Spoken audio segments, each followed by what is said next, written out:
পুরুষ হোক আর মহিলা হোক, যেই ব্যক্তি 5 ওয়াক্ত নামাজ আদায় করবে আল্লাহ রাব্বুল আলামিন তাদেরকে 5টা পুরস্কার দান করবেন।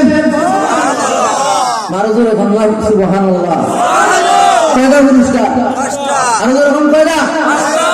নবীজি বলেন, যে ব্যক্তি গুরুত্ব সহকারে 5 ওয়াক্ত নামাজ পড়বে আল্লাহ তাদেরকে 5টা পুরস্কার দিবেন। একটা হলো দুনিয়াতে আর 4টা হলো আখিরাতে।